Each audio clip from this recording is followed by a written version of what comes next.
Good evening. Thank you.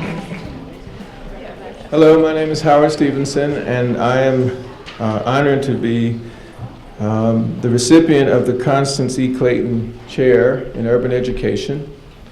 I am currently the director of the Racial Empowerment Collaborative, and we're here today for the Constance E. Clayton Lecture. And in the next several minutes before we get to our speaker, I'd like to say a few words about Dr. Clayton, talk a little bit about our work at the Racial Empowerment Collaborative, and then I'll introduce our speaker.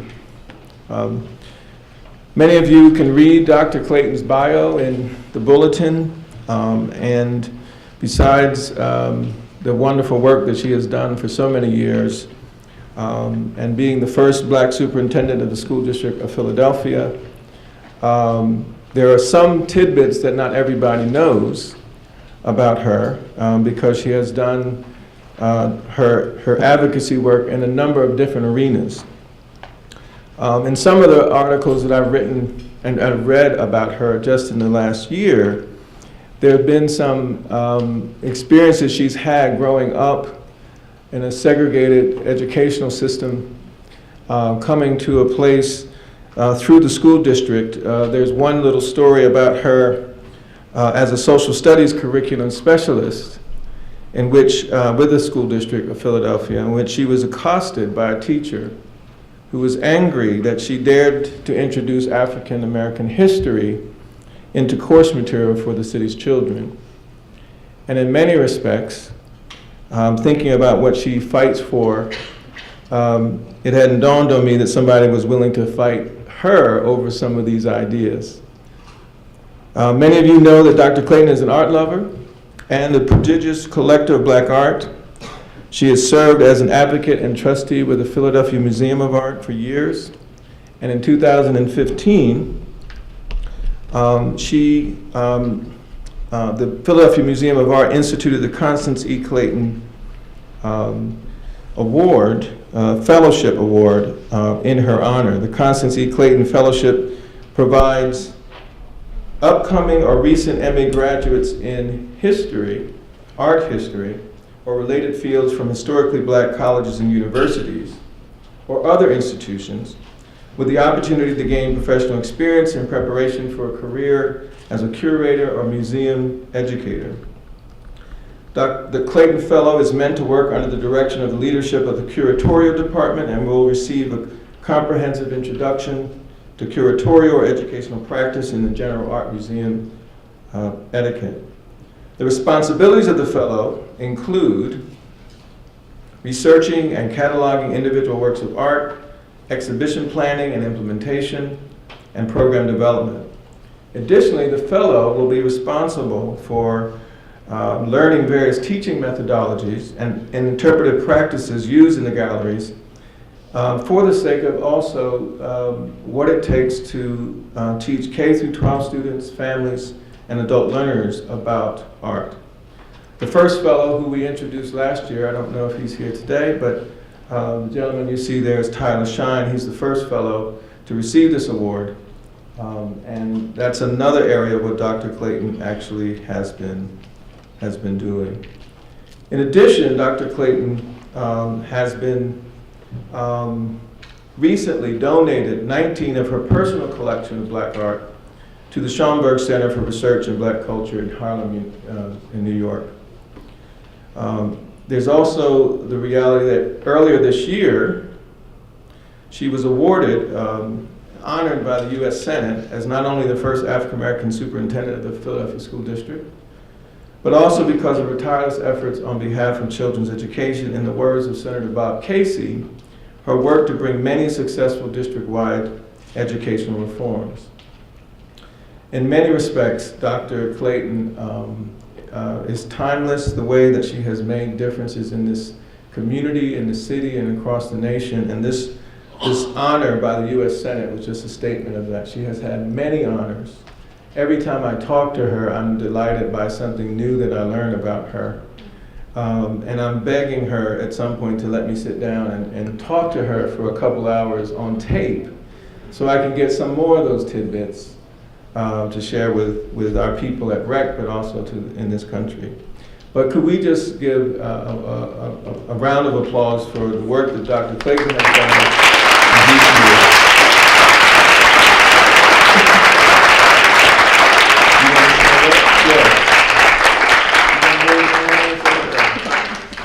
Okay. Thank you, Dr. Clayton, very much.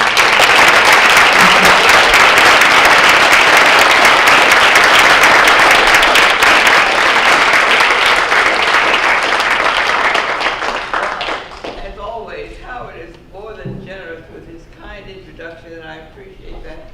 But let me tell you, I sincerely appreciate your taking time to join us this evening. We've been looking forward to having you, and please know that this is just one of a series of Clayton lectures that you will be invited to, and I expect to see all of you next year and the year after, and the year after that.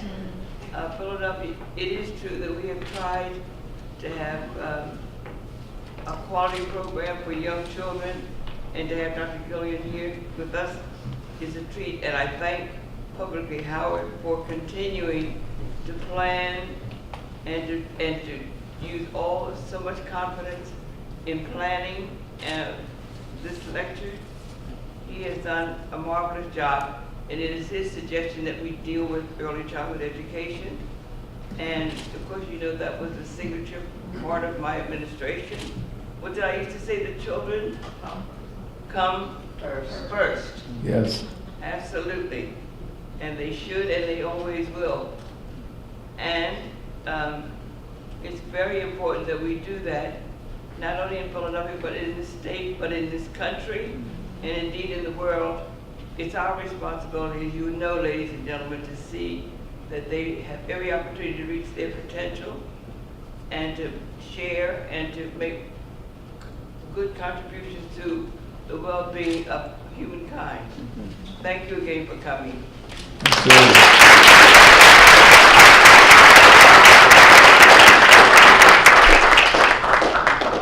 Because of Dr.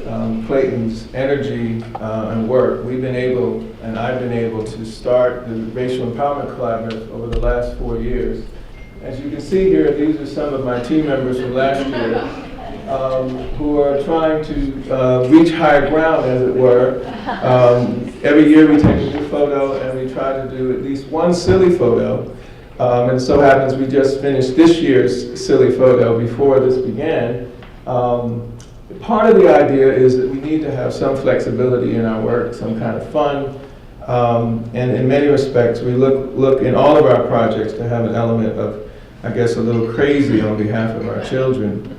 But a little bit about the center, the Racial Empowerment Collaborative. We're very interested. There are several projects that we're doing, but we're very interested in empowerment around community, family, youth voice through research and intervention and training on issues of racial health and literacy.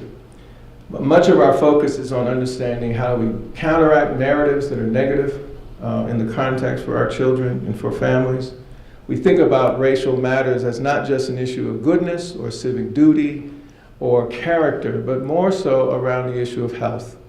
If you thought that addressing issues of race could affect someone's sleep habits or someone's eating habits or someone's anxiety, it's in this vein that we think that our focus, particularly on what happens in the moment and face-to-face encounters, that many of us are very eager to understand race as an ideological construct, what I believe, who I vote for.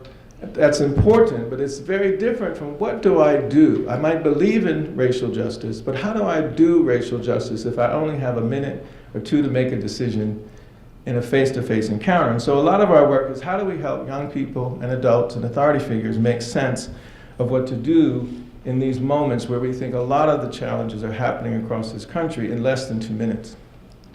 We're interested in work around cultural responsiveness and the importance of difference. Some of our projects include the Play Project, which is using basketball and group therapy, and a mindfulness for not only athletes, but for those coaches around the country who are interested in this work. We are absolutely right now in Binghamton High School in New York State, where the coach and the team has agreed to to include our curriculum in their work. We have some of our folks here who are doing the film work. Janae is doing some of that work. Janae, could you stand up just to let people know? She's helped us in her work around film. Part of the issues in Binghamton that a lot of young black and brown men and families are struggling over issues of poverty, but also issues of police brutality. The coach is a savior, a hero in that community, and part of what he's asked is how does he get help to navigate for his players and their families some of the stuff we're talking about regarding racial literacy. The Barbershop Project is a collaboration with Dr. Loretta and John Jamont, colleagues here at Penn and Drexel, where we've trained African American barbers to be health educators to men between the ages of 18 and 24, where they're delivering health education around safe sex skills and retaliation violence reduction, and they do it while they're giving a haircut. And as we've talked before, I don't know how many of you have been to a black barbershop or seen one on television, but some men will go to a barbershop, spend all day, and never get a haircut. And part of that has to do with the culture of the place, and there's healing in that culture. And so my colleagues and I have been working on studying what factors are supportive of these health outcomes. We have one of our doctoral students, Lloyd, if you don't mind standing up, who's been very important in doing the data analysis of this work. Very talented. Some of the other projects from some of our people include training that we're doing around teacher professional development, not only in the city but around the country. Dr. Jason Javier Watson, Dr. Kelsey Jones are doing several projects. They are our number one team regarding when anybody wants to know how teachers can navigate the challenging issues of race, not only in the classroom with students, but also with colleagues. They are the go-to people. They're uniquely doing both teacher training, but also unique projects around what Dr. Kelsey Jones calls Pearls, which is developing a racial literacy magazine for children, like the Highlights magazine you might see in dental and physicians' offices. And Dr. Javier Watson is working on qualitative research on understanding how educators can resist systemic whiteness. Both of them are excellent educators, and I'd ask for you guys to stand now as well.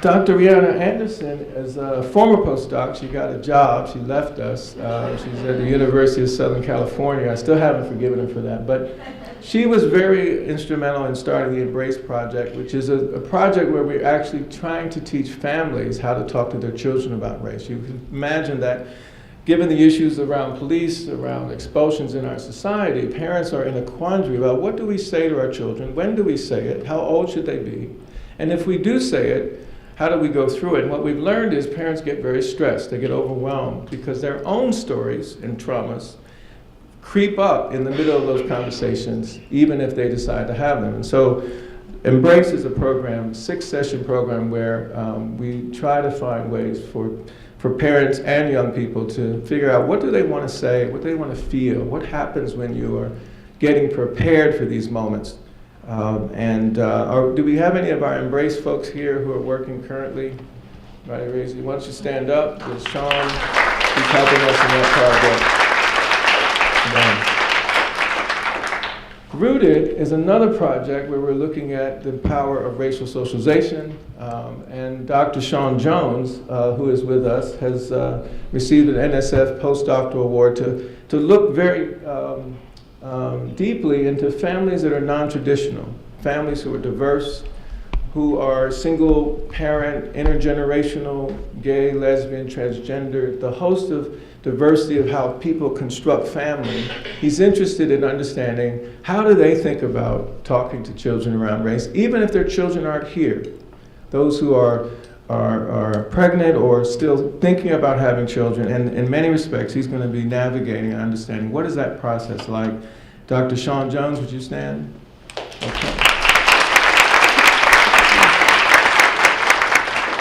And Forward Promise, we've, in the last year, been very busy. We received $12 million from the Robert Johnson Foundation to become a national public office to be the primary site to look at delivering funds to agencies that promote the health of boys and young men of color and their families or whoever they designate as partners. And in many respects, for the last year, we have been trying to figure out the different world of philanthropy. But I'm very excited. If you go to forwardpromise.org, you'll get a sense not only of how we think about health with respect to diversity and boys and young men of color, but you'll learn that part of our job is to fund agencies that are particularly looking at trauma that's historical, intergenerational, but also have used culturally responsive practices to try to get at these issues of health. Forwardpromise.org, and we are just about to announce our first round of 9 grantees of community-based organizations from around the country. And the person who's the backbone of this project, for us, we had over 1,200 applications that whittled down to 600 applications, that whittled down to 60 applications, that whittled down to 25 site visits across the country. And the person most responsible, who understands philanthropy much better than I, Mr. Eric Estrada, is really the one who's pushed us to this place. And in a month, we're going to announce some very powerful people. So Eric, if you don't mind, could you please stand?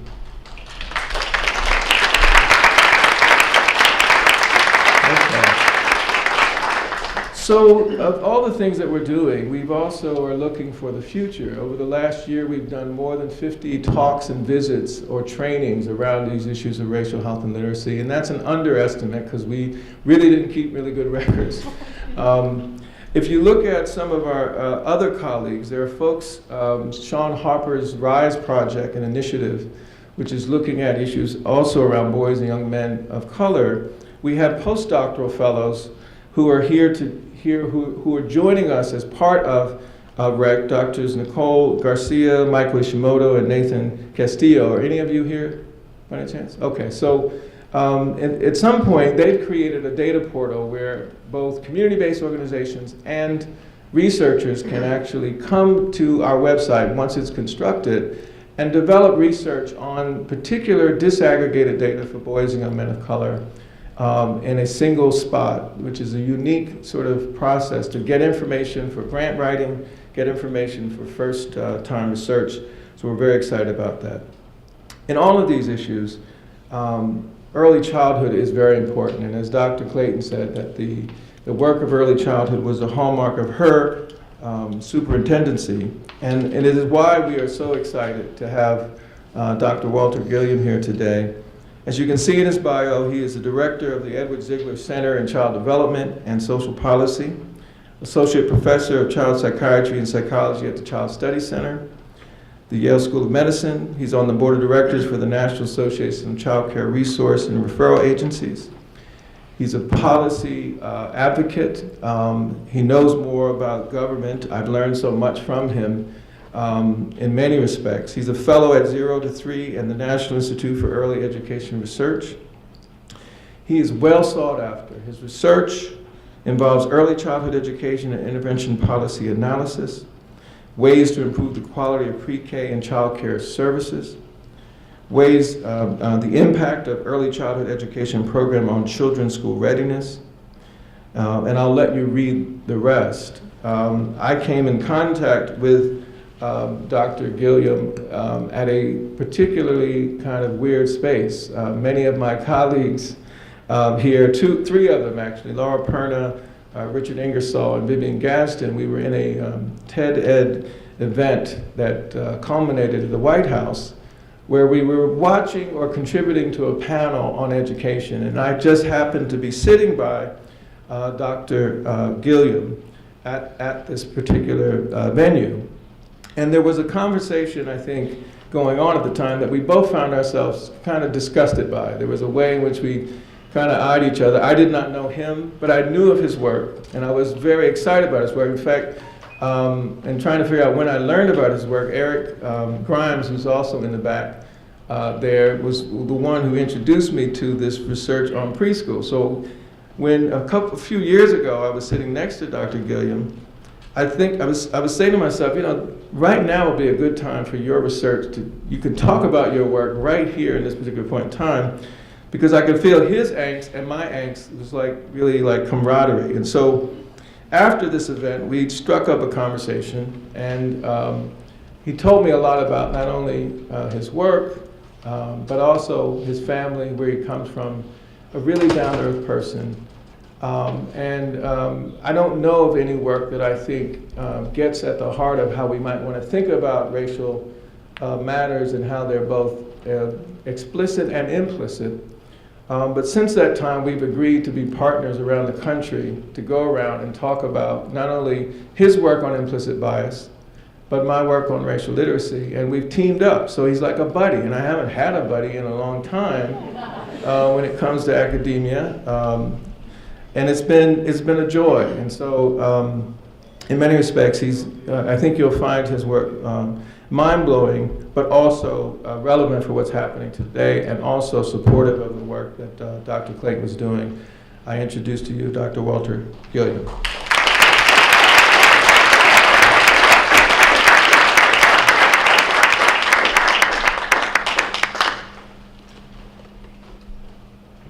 Thank you so much for that kind introduction, Dr. Stevenson. It's a great honor for me to be here today to be with my academic buddy. Is that what we're calling it? My academic buddy, Dr. Stevenson. I called him my mentor before several times, and I think honestly it's one of those things where one never knows where you're going to find your next mentor. You might find it in college when you're taking classes. You might find it sitting in a meeting in the White House where you're wishing that you were banging your head into the table until the pain could go away. That's where I found my mentor. But it's great to be here with Dr. Stevenson, and it's certainly a great honor for me to meet Dr. Clayton. And I've known about your work and the wonderful things that you do for the children and families and those who care for them here in Philadelphia, and it's just a distinct pleasure for me to get to know you. Thank you very much. And thank you all for being here. I've been asked to come and talk about some of the recent research that we've been conducting at Yale.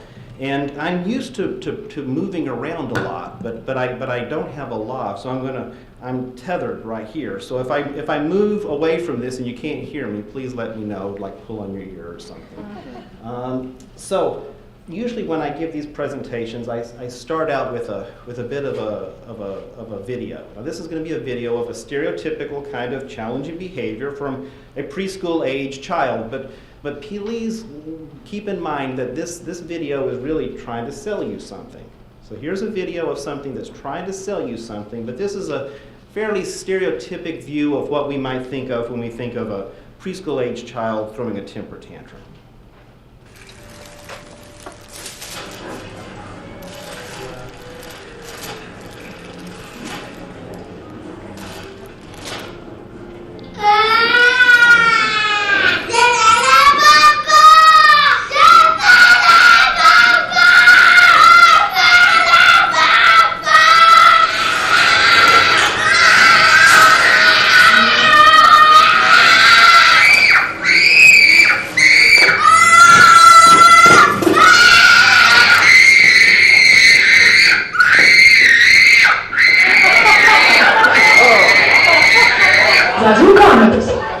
Fun, sexy, safe.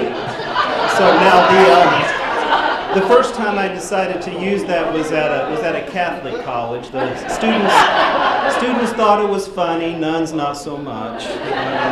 But it's a good icebreaker for the next video that I'm going to show you. Now this video is different. This video is not a commercial. It's not trying to sell you something. This is a little girl. Her name is Jaisha, and she was 5 years old at the time. It was about 10 years ago in St. Petersburg, Florida. She had a rough day at school in the kindergarten. She came to school, and basically she had a challenge that was going on, and the teachers weren't quite sure how to handle this challenge from this 5-year-old little girl, and this is how it ultimately ended. Calm down, you need to do it now, okay? You remember me? I'm the one you put your mouth in the handcuffs on.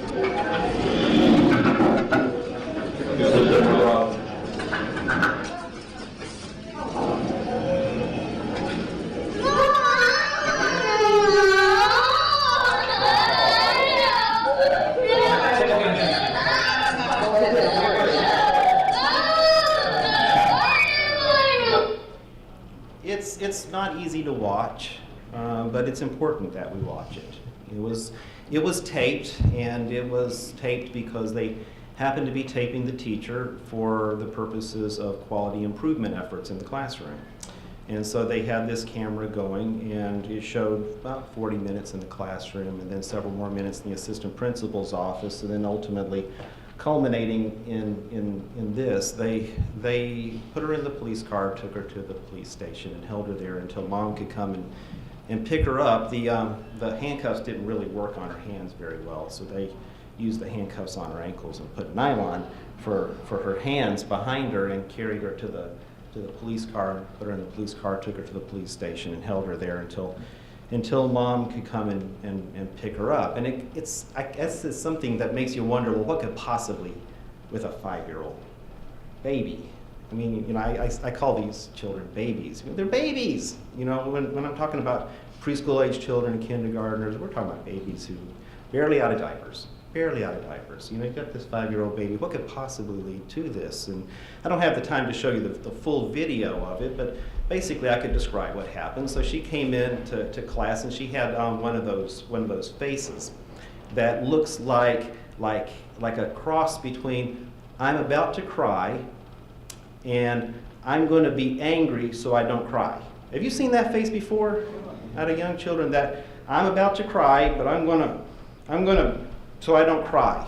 And that's what she had on, and she was walking around the classroom, and she would walk around, and I need somebody to be my kindergarten teacher. You don't have to do anything. You know, so you can just stay right there. So she would walk over to the, that's not part of the show, by the way. So she would walk over and find something on a table, and then she would look over. You ever see a child do that? Like, I'm going to throw a token temper tantrum, but I don't want to waste it. I want to make sure I got your eye contact. It's provocative. It's to get some kind of a reaction out of somebody, and that's what she was trying to do. And the only reaction that she was able to get was the teacher would say, "No, Jay, you should stop it. I don't like it when you do that. It makes me very sad." And then she would do that again. "Now, please stop that. I don't like it when you do that. It makes me very sad."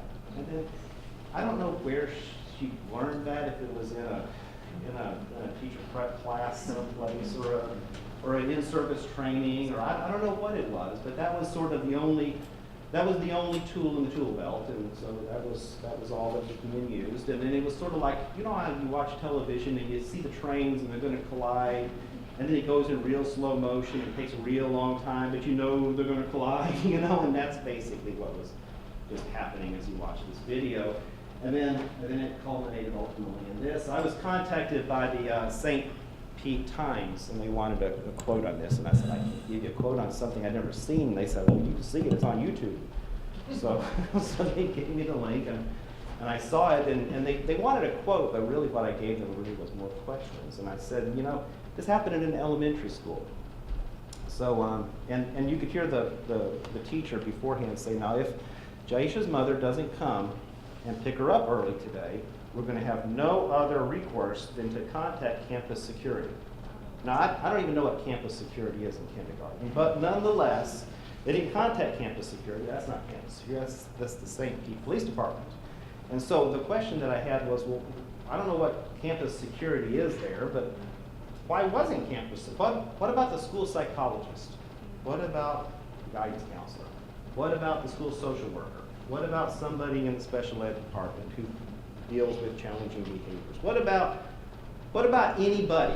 What about somebody? Just some person. Just go randomly pick out a person. You know, what about anything other than that? You know, and it's enough to make you wonder that maybe it's not even enough just to make sure that we have the right kind of supports in place for our teachers, if when those supports exist, they're not always utilized. And then it raises the question too, well, what is it that makes that differentiation between, I see a child who's got that face on that I described before, the somewhere between I'm going to cry and I'm going to look mad so I don't cry. What differentiates those children when we see that face, the ones that we say, that child needs some assistance, that child needs some help, that child needs some support?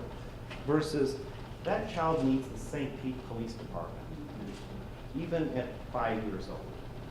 You know, those are the questions that were kind of burning at us when we were starting some of this research.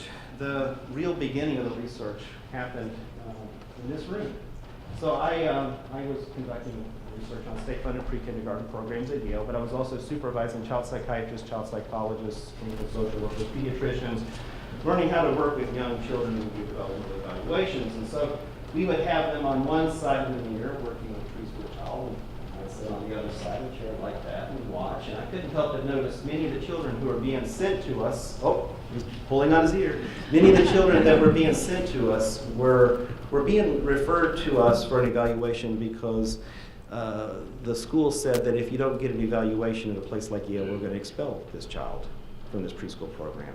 Or they had been expelled from the program. And so the parents were coming to us to get an evaluation to try to figure out what's going on to be able to move forward. And we saw all these cases coming in of these young children, 3 and 4-year-old babies, and sometimes younger than 3, who had been expelled, kicked out of a preschool program. And so I looked at the research on it, and it didn't take long for me to summarize the research on the topic because there wasn't any. And very little research really on expulsion and suspension K through 12. But when you're talking about young children, like preschool, like nothing, and so we decided that, well, we were going to conduct a study anyway at that time of state-funded pre-kindergarten programs, and we were going to randomly select about 4,000 preschool teachers around the nation and ask them all kinds of questions because we were interested in the relationship between the legislative mandates for these programs and how those relate to policies that govern the programs, and then how that relates to classroom level implementation. And so we thought, well, if we're going to be collecting all this data anyway, why don't we just weave in some additional questions into this study of about 4,000 classrooms across the 40 states that have a state-funded pre-K program. We've got a great response rate, 81%. That's right home and brag to mom. Good. You shoot for about 60, you'll settle for 40. 81's pretty good. I think we got it mostly because we called the teachers at school and asked them when would be a good time to call you back. And you tell us the time to call you back. And so if the teacher was in Hawaii and she said call me back after dinner, well, that's real late in Connecticut. But we called after dinner in Hawaii, and nonetheless collected the data that way. And I kid you not when I tell you that we the survey was a long one, and we asked teachers all kinds of questions. A lot of sort of numbers questions like teacher-child ratios and things like that, but also questions about, well, why did you get into this field in the first place? And tell me about the challenges of it.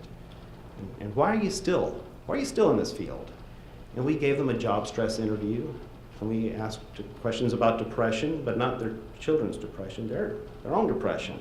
And I kid you not when I say that we had to actually train research assistants on how do you politely get off the phone with a preschool teacher? Because it turned into sort of like, we're Yale calling you up to ask how your day went today. And it kind of went on and on, So we got the great response rate, and you can see where all these teachers were from. The question that we asked the teachers was this. We asked them, over the past 12 months, have you ever required a child to terminate participation from your program because of a challenging behavior? Please don't include in this any children that were transitioned directly from your classroom or program to a special ed preschool program or a therapeutic preschool program or some other potentially more appropriate setting. So what we were looking for here is, have you ever told a child, do not come back because of your behaviors? That doesn't include children that you had another placement for them and you facilitated a warm handoff.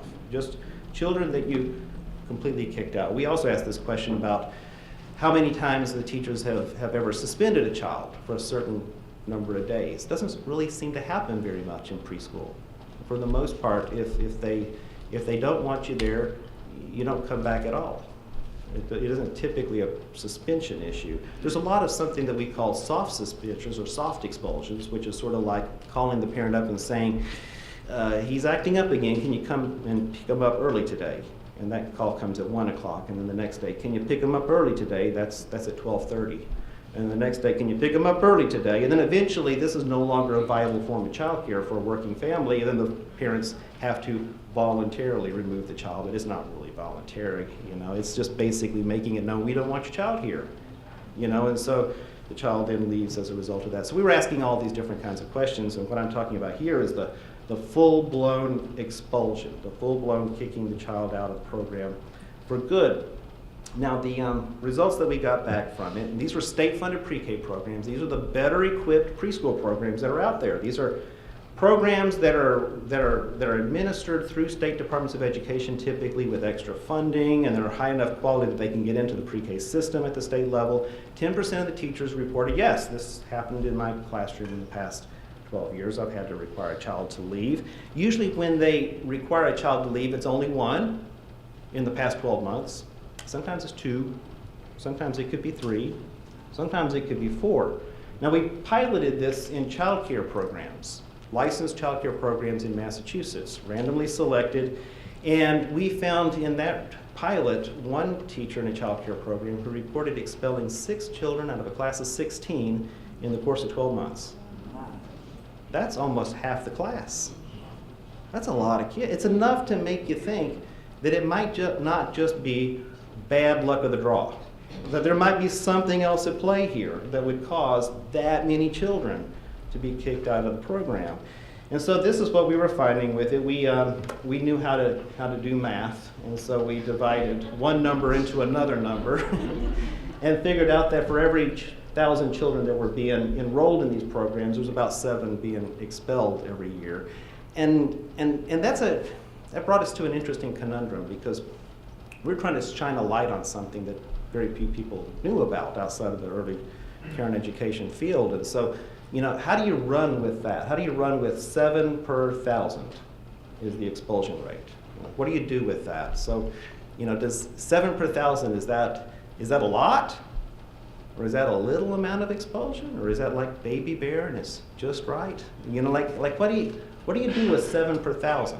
And so we thought, well, we can't really convey much with that, so we need to have something to compare that to. And the only thing that made sense to compare it to was, well, what is the expulsion rate K through 12?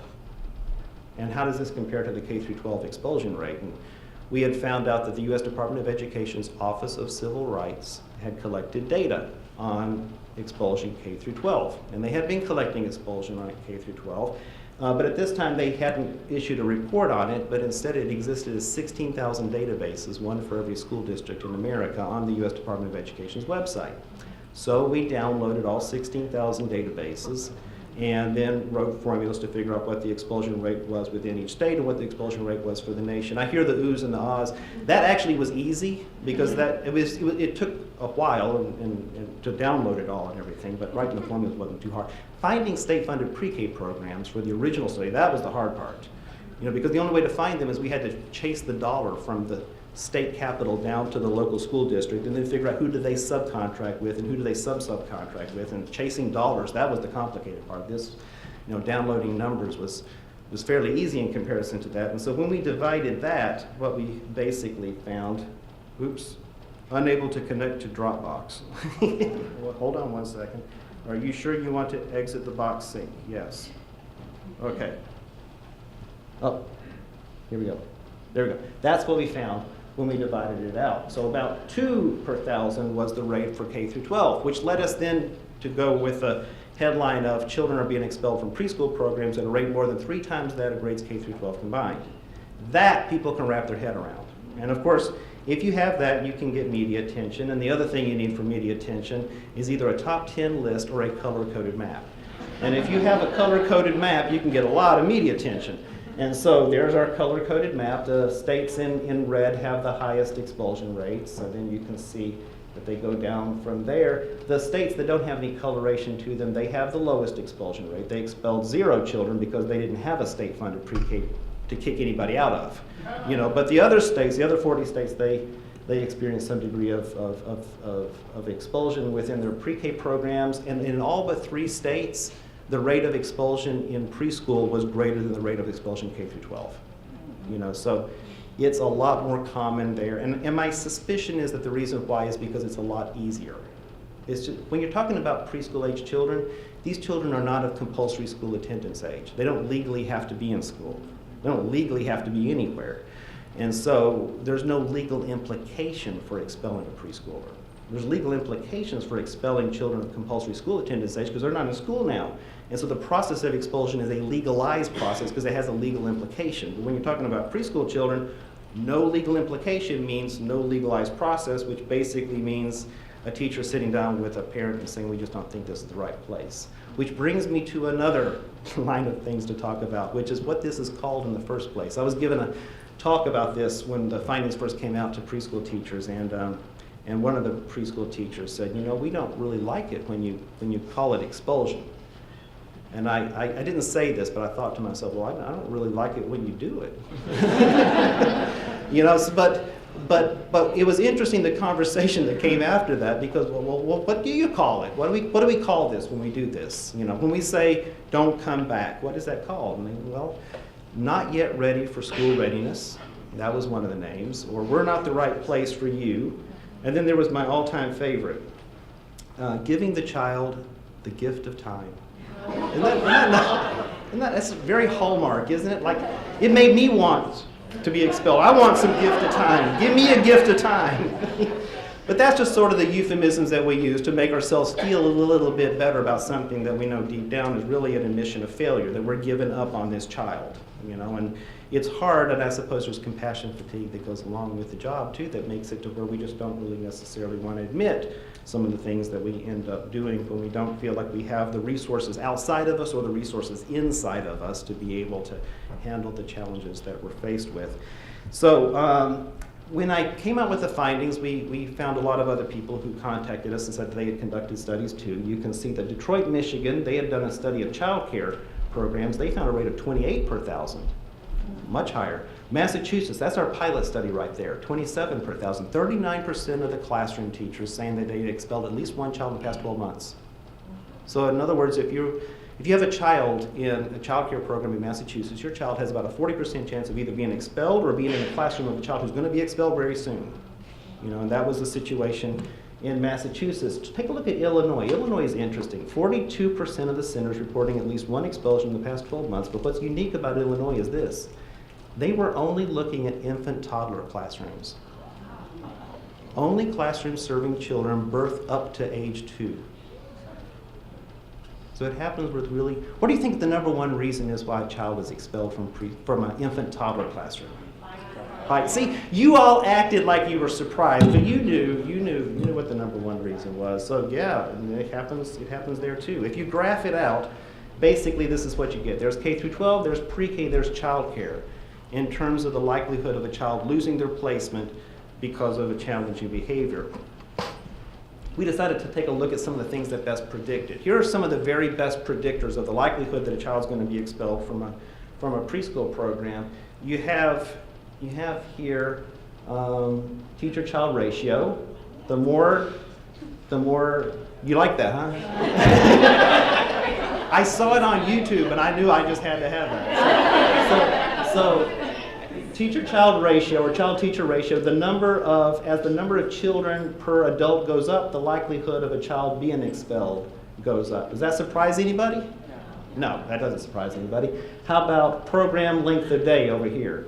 There's half-day programs, here's school-day programs, and here's extended-day programs. Does that surprise anybody? No. How about teacher job stress? The more stress the teacher reports, the higher the likelihood that teacher is to expel a child that year, and teachers who screen positive for depression expel at twice the rate. Does that surprise anybody? And how about this one? Access to behavioral supports. The more access a teacher has to somebody who can come into the classroom and work with the teacher regarding challenging behaviors, the less likely the teacher is to expel a child. Does that surprise anybody? What do all four of these variables have in common? They got nothing to do with the child's behavior. Those are not child variables. Those are adult variables. Those are program variables. Those are our variables. Those are variables about us. There are variables about what we do and what we do not do for our children in our classroom. They're not variables about the babies. They're variables about those who are there to serve the babies. And so when you think about it and you put it all together, you have to come to this conclusion. Preschool expulsion is not really a child behavior, it's an adult decision. It's an adult decision that's based maybe in part on the behavior of the child, but probably also based on a whole host of other factors that come into the decision-making process that we have as to whether or not we feel you are someone we can and want to serve versus somebody that we either can't or don't want to serve. You know, and that's where we were going with this. And so I'll back away from that just for 1 second to tell you a little bit about who's most at risk of this kind of a decision. So when we took a look at who it was that was most likely to be expelled from state-funded pre-K programs, we found that in mixed-age classrooms where you have 3- and 4-year-olds together, the 4-year-old is about 50% more likely to be expelled than the 3-year-old. We didn't have a hypothesis going into whether or not, you know, it's going to be mostly 3-year-olds being expelled or the 4-year-olds being expelled. We didn't have a reason to believe. I could make an argument why maybe the 3-year-olds would be more likely because they're newer to the program, maybe more immature. I could make a hypothesis about the 4-year-olds, and so we didn't really know, so we pulled together focus groups of teachers similar to the ones in the national study, and we said, this is what teachers in a national study, teachers who are similar to you, said. Why do you think they said that? And this is what we posed to them. And what they said to us after they thought about it and discussed it among themselves was this. They said, well, you know, it's one thing. If you have a child with aggressive behavior, now bear in mind, we didn't say anything about aggressive behavior. We just said expelled, you know, but that's what they thought of. So when they think of expulsion, they thought of aggressive behavior. So they said it's one thing to have a child with aggressive behavior, and he's this big. We also didn't say boy or girl. One thing if he's this big, they said. And it's different if he's this big. And we said, really? Yes, well, yeah, it's one thing if a child with challenging behaviors is this big, and it's another thing if the child's this big. And we said, well, why does height matter? Like how does height factor into that? And they said, well, you know, if the child is smaller, then maybe the child will be the same size or smaller than everybody else in the classroom. But if the child is bigger, then maybe that child will be bigger than other children in the classroom, and maybe someone will get hurt. That's what they were thinking. So that's another clue. Because what they're saying is very clearly, when you listen to it, it's not about the child's behavior. It's about what I think might happen. It's about something in my head when I look at that behavior and I project from there what might happen in the future, or what that could mean, or what could happen as a result of that, whether someone might get hurt and the teacher would be held responsible. We also found that black children were expelled at about twice the rate of white children, and that boys were about 4 times as likely as girls to be expelled. And so when you think about it, there's really 3 D's of expulsion risk. You have big, black, and boy. Those are your risk factors. And the more of those that existed within a single child, the greater the likelihood that that child is going to be expelled. That's what we were finding. So when we first came out with these findings, they became interesting to a host of people, including a man named Mr. Danny Davis. He's a congressman from Chicago, Illinois, member of the Congressional Black Caucus, member of the Education Committee in the House, and he was interested in the disproportionality of expulsion and suspension, and challenged us to look at not just race and gender, but also race-gender interaction effects. What could we learn from that in terms of who's most at risk? And he at the time, and still today, has a deputy chief of staff named Jill Hunter Williams. You know, you see the PhD after her name. She's, as far as I can tell, the only senior level staffer on Capitol Hill who used to be an early childhood mental health consultant herself, because she used to work for Head Start as an early childhood mental health consultant. So we had here, in this moment, back in 2007, when they were first contacting me about this, we had a member of Congress who cared about the problem, and a staffer who understood the solution, or at least one of the solutions. And that doesn't happen a lot when you have an issue like this. And in my line of work, where we're trying to bridge the gap between research and policy and practice, you know, in my line of work, doing that bridging, we have a word for this rare moment, when you have a member of Congress who cares about your problem and a senior staffer who understands the solution. We call that a hot damn moment. And you only get a few of them, you know, and so when you get them, if you don't utilize that, that's shame on you, you know, and so we started working with him, and I remember him asking, you know, what do we need to take this issue to the next step. And my thinking at the time was that, well, the problem that we have now, the obstacle that we have now is that preschool expulsion is a professor's problem. It's a problem of academia. And the reason why it's a university problem is because professors own the data. I own the data. I collected the data, I have the data, so this is my problem. We don't need it to be a professor's. We don't want it to be a professor's problem. We need this to be a public problem. We need this to be a government problem. And until the government owns the data, then the government doesn't own the problem. It's still my problem. And so if the government collected the data, the government owned the problem, that even can change my relationship. No longer would I necessarily then have to be the problem bringer. I could become the solution bringer. That can be coming to them talking about a solution or a set of solutions to their problem.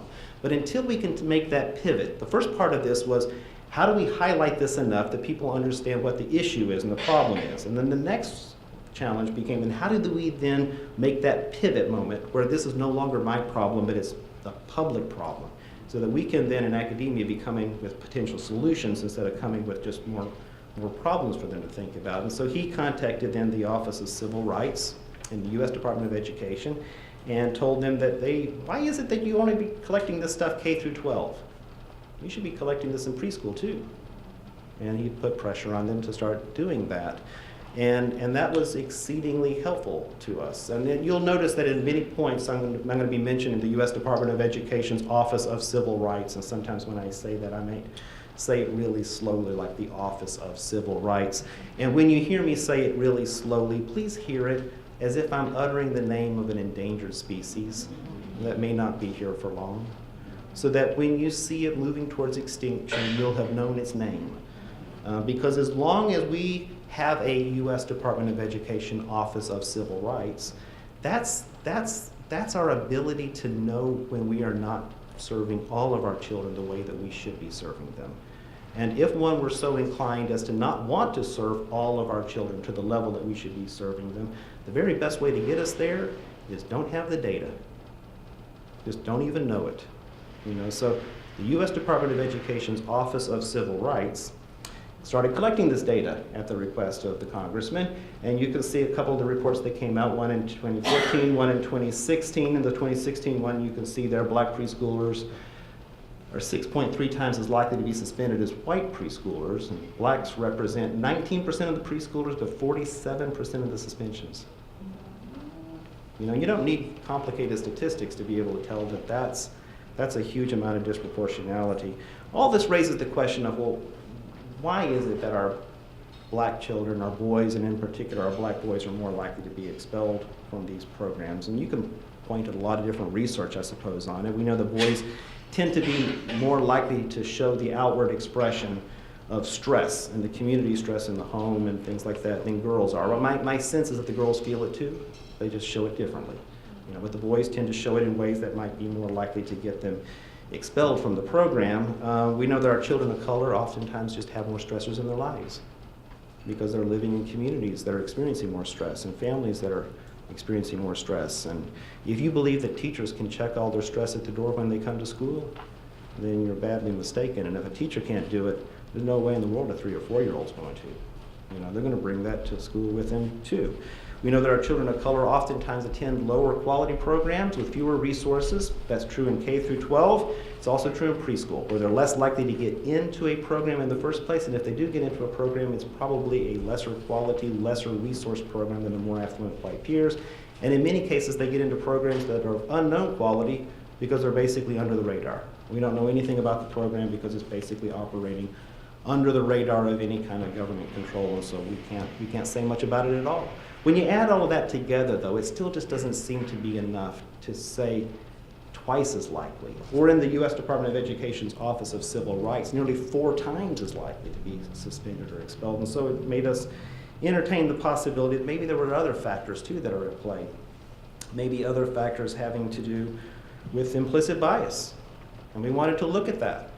We wanted to look at all the factors that could potentially explain why this kind of a disproportionality could possibly exists because it's getting in the way of what it is that we're wanting to do. We're wanting to give all of our children a good educational start. And this is getting in our way, and why is it getting in our way? And what's causing that to happen? And is it possible that biases may be a part of that? And if it is, we need to know. We need to know so that we can start addressing it. And so we started looking at the research on it. Russell Skiba is probably the best name. I think he clearly is the best name in K through 12 expulsion and suspension. So if you're interested in that topic for K through 12, he's a great name to look up. He did a study where he was looking at educational records of children, and these educational records explained the types of behavior that the child engaged in. I mean, it had demographic information like age and gender and race and ethnicity, and the behavior that the child did, or the behavioral infraction, and then the other variable being what happened to this child as a result. Did the child get sent to the principal's office? Did the child get suspended in school or out of school? Did the child get expelled? And what he did was he masked over all the variables except for just the description of the behavior. And then he had teachers rate, how severe is this behavior problem if this happened in your classroom? And they didn't know anything else about the child. They didn't know what happened. They just rated the severity.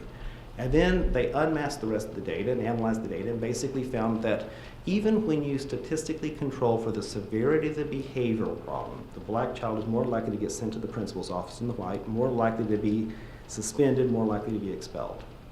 And then when they started putting in things like free and reduced lunch eligibility criteria in there, trying to control for socioeconomic status, SCS also predicted discipline outcomes. But even when you control for SCS, race still mattered. Race still mattered even above and on top of socioeconomic status. And so that was what he was finding. Philip Goff has done some of the very best work looking specifically at implicit biases and how implicit biases look. He did a study that was very impactful to me where he created vignettes of children who may or may not have done something wrong, may or may not have broken the vase or lost the ball or whatever it was, and he asked people to rate how likely you think the child is to have done this. He gave them pictures of children. These were all children 10 to 17 years old, and unbeknownst to the people who were taking the study, they all got the same stories, but he randomized what kind of picture, what kind of child was being put with that story. And whenever he showed a picture of a black boy, the culpability rating, the rating of how likely I think the child is to have done that, went up. And then he would alter it to a different, and he'd go back down. And black boy again, go back up. And then at the end, he asked people, how old do you think the children were in the videos? And on average, people overestimated in the study, the age of the black children by about 4.5 years. And these are children 10 to 17 years old. Some of these are just 10 years old. 4.5 years, that's like half your lifetime. That's a big difference. And we already talked about, well, what does it mean when the child just looks bigger? When the child just looks bigger, looks a little scarier maybe? And what does that impact on the way in which we perceive the behavior, or in this case, the way in which we just perceive what could happen, or whether or not the child actually really even did some of this? There was another study by Dorr and Company. This was with children.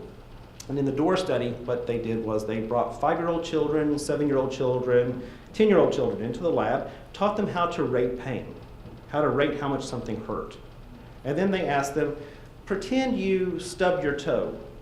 How much would it hurt? Pretend you bumped your head. How much would it hurt?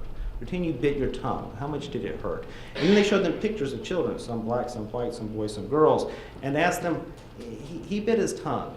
How much did it hurt? She bumped her head. How much did it hurt? And at 5 years old, they didn't find any differences. But by the time the children were 7 years old, every time they were seeing a picture of an African-American boy, the child respondent felt that child would have felt less pain than the other children and less pain than they would have experienced for the exact same thing. And by the time the children were 10, it was a very strong finding. And when you think about it, it's really not a study about pain at all. It's a study about something else. It's a study about one's ability to imagine someone else's pain. And we have a word for that. I mean, it's called empathy. It's a study of empathy. It's a study of how much empathy do we have, and is there are there circumstances in which maybe we become discriminating as to who we give our empathy to and from whom we will withhold that empathy, as if we only have so much of it to give and we're going to ration it. And what they were finding is that by the time the children were 7 years old, they were finding this evidence of it. And there's a lot of things we need to know about the early childhood workforce or the K through 12 workforce. But one thing that I know for a fact is this: every one of our preschool teachers in America are all over the age of 7. Every single one of them. And if this is affecting us by the time we're 7, then it's affecting us when we're teachers too, even if we don't know it. And so this next one in shifting standards is a little bit more complicated to describe. So I'm going to have to pantomime it out, and you're going to have to participate. Pretend that you're in a coeducational softball game, because you're the audience. You're the audience at a coeducational softball game. You got boys and girls on the team, and somebody comes up to the plate. A boy comes up to the plate, and he's here at the plate, and he's got his bat, and the pitch comes in, and he gets a standard base hit and runs to first base, and then everybody politely applauds, right? Okay, so, and then the girl comes up, and the girl comes up to the plate, and she's got her bat, and then the pitch comes in, and she gets a standard base hit, just like the boy did, runs to first base, and everybody stands up in a roaring ovation, and there's tears. It's a wave. There's tears running down, and music swells up out of the bleachers. You know, we don't know where the music came from. And it may feel like it's being nice to the girl, but what it's really doing is it's showing an underlying stereotype bias that the boy did what he was supposed to do, and the girl, she violated expectations. In this case, maybe in a positive way, you know, and so you could wonder, you know, is it fair to the girl in terms of the expectations? Is it fair to the boy in terms of how we displayed our approval to the boy simply because he just did what we expected him to do? You know, and so that's what shifting standards is about. There's another study by Harbour and Company, middle school English teachers, all of them white. So everyone in the study was a white middle school English. I don't know where you go to get white middle school English teachers. But he went there and he got a bunch of white middle school English teachers and gave them this study. And the study was a study where it was a poorly written essay, or essay written to look like C- D+ kind of work. And everybody got the same essay, and the teachers were told this is a study to see what kind of factors go into letter grades in English. We want you to mark it up with this red ink pen, find all the errors. We're going to look at the types of errors that you find, and then give it a letter grade. But unbeknownst to the teachers, everybody got the same exact essay, and they didn't really care what kind of errors you found. What they had at the top was the name of a child, to either imply a white child, a black child, or a Latina child. And what they were really interested in is, when you get the exact same essay, what kind of a letter grade do you put on that essay when the only thing different is that name at the top? Now, who of the three groups, you got white children, black children, Latina children, in terms of the names, who do you think got the best grades? And a lot of people just said white, and it makes a lot of sense. And I can understand why you would say white. But if you did, you forgot all about, you know, the shifting standards thing. Because basically what happened was the very best grades went to the black and Latina children because it's a poorly written essay. And they got pretty good grades because it didn't look all that bad for a black kid, or it didn't look all that bad for a Latina. Or, you know, I really would have thought Emily would have written a better essay. You know, and that was the nature of it there, because in these cases we're talking about non-zero sum appraisals. Non-zero sum appraisals like letter grades or like attaboys or attagirls, the things that we can give praise and things that we can give away to everybody all day long. Now, when it becomes a zero sum appraisal, like how many people get into the gifted talented class, or how many people get into the AP class, then all bets are off, and the bias starts to work in a completely different way.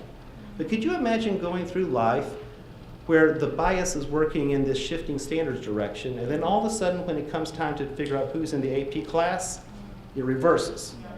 Can you imagine that? And some of us probably don't have to imagine that, you just have to remember it. Some of us, like me, may have to really use a lot of imagination to imagine that. And if you have to use a lot of imagination to imagine that, There is a word for that. It's called privilege. You know, and so that's basically what shifting standards is about. And so within the context of that, we were trying to conduct the first ever study of implicit bias in preschool classrooms and what it might look like in a preschool classroom. We had a hard time finding somebody who wanted to fund something like this.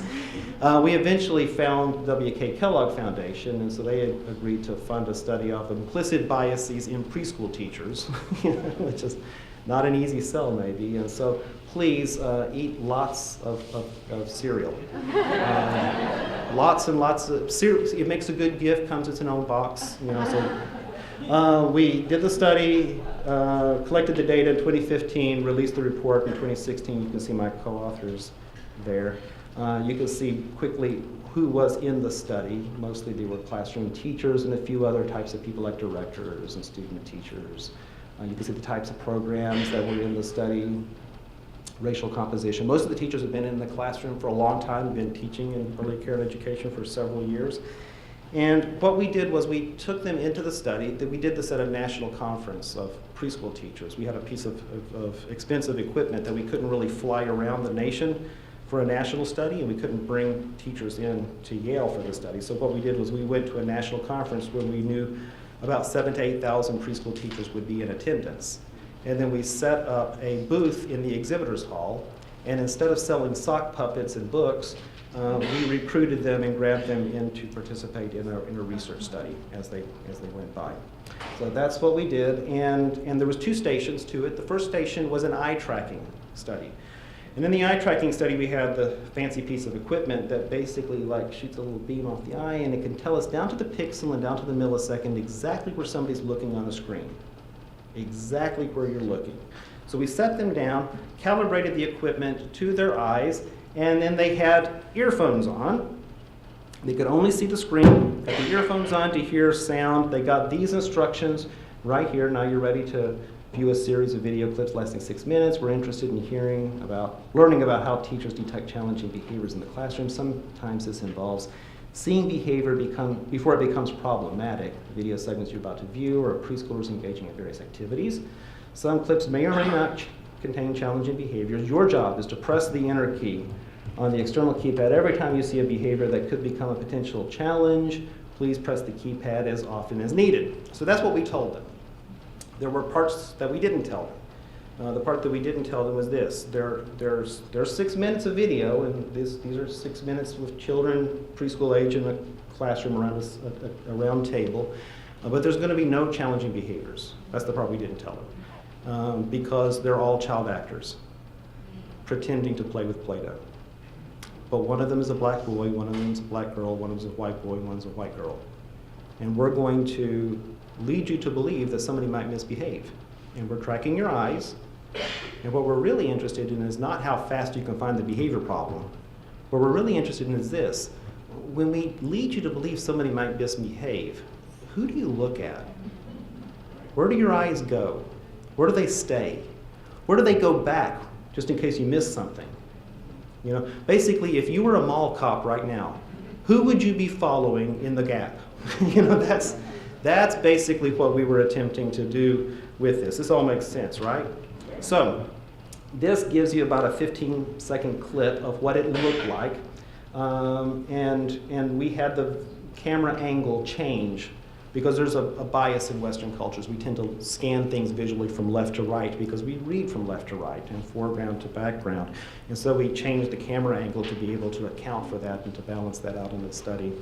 And so this is what it basically looked like for the teachers. And so they could see the children there. You hear all that sound in the busy class? There were no other children in this classroom except for these 4 actors. We bought something on Amazon.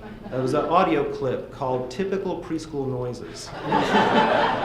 Because you can buy everything at Amazon.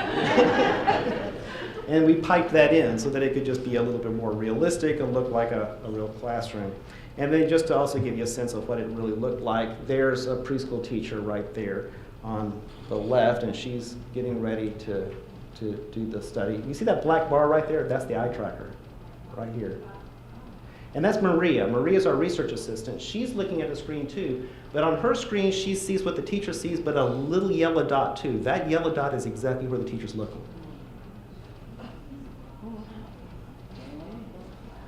Kind of cool, huh? A little science fiction-y.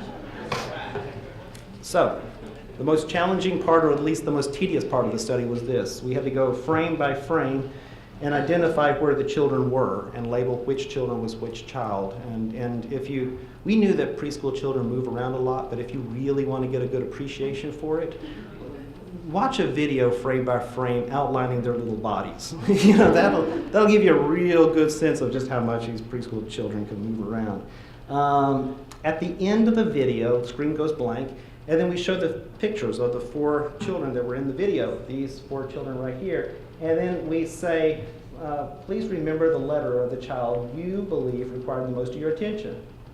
A, or B, or C, or D. And then after they did that, and we were tracking their eyes then too. And then after that happened, the screen goes blank. And then we ask them to enter the letter of the child they feel they had to watch the most. Now, we don't have to ask the teachers who you're watching the most, because we know down to the millisecond how much time you're spending watching this child versus. We know better than they can possibly know who they were watching. What we were interested in this is to break the study down into 3 parts. The first part was, when we lead you to believe somebody's going to misbehave, where do your biases lead your eyes? And then in this part, are you aware of it? And then the next part, when the screen goes blank, are you willing to admit it? That's what we were interested in. You know, where do your biases lead you? Are you aware that they lead you there? Will you tell me that they led you there? And that's what we were trying to do when we broke it down. So this is what the findings basically were. This is a spotlight analysis. The lighter the area, the more attention that was there at that particular moment. It's a little bit easier to see with a pinpoint analysis right here. Every single circle is a teacher looking there at that particular second. And so you can see where the attention was focused.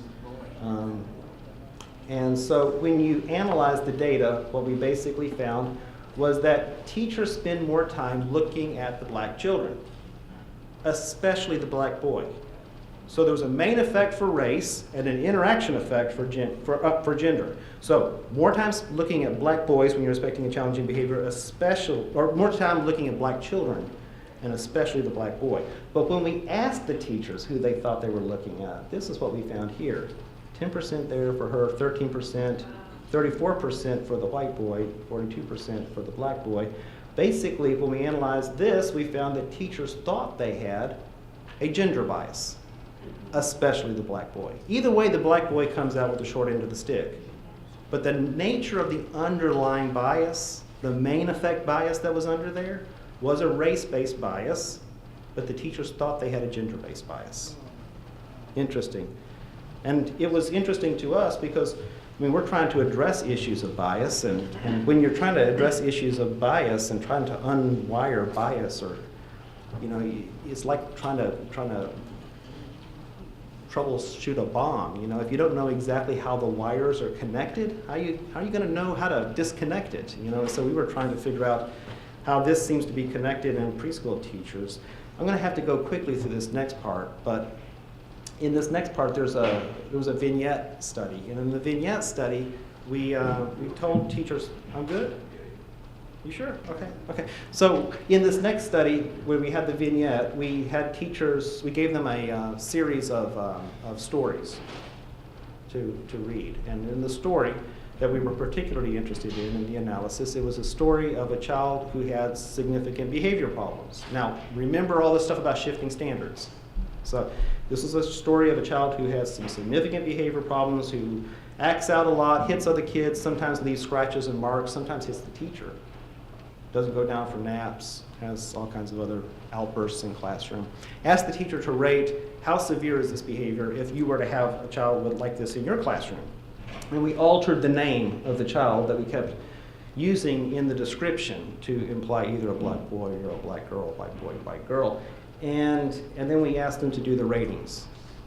And then there was another layer on top of it too. And the other layer was that teachers were randomly assigned to either receive or not receive a second paragraph.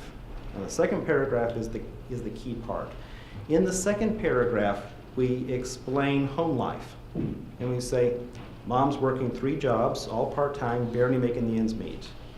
We think she might be depressed, doesn't seem to have the resources to be able to seek and receive ongoing treatment for the depression. We don't know a whole lot about dad. He seems to be in and out sometimes, and when he is in, sometimes mom and dad fight, sometimes it gets violent, sometimes the child sees it. Lots of loud noises in the community keeps him up at night. And so that's what we described. And so the issue that we basically were looking at here was, in the absence of that second paragraph, can we find evidence of a shifting standards bias? And if we help you understand more about this child's background and this family's background, is it possible that just knowing more about a child and his family makes it harder for you to harbor those biases? That biases are basically what we manufacture when we don't know you as a human, and when we dehumanize you through our biases. But if we know more about you, maybe we won't rely so much on the biases because we know you as a human being. And so we wanted to give some explanatory information that might make a teacher a little bit more empathic as to why this child was behaving this way. And what we basically found was this. In the absence of the second paragraph, we saw something that looked a whole lot like shifting standards.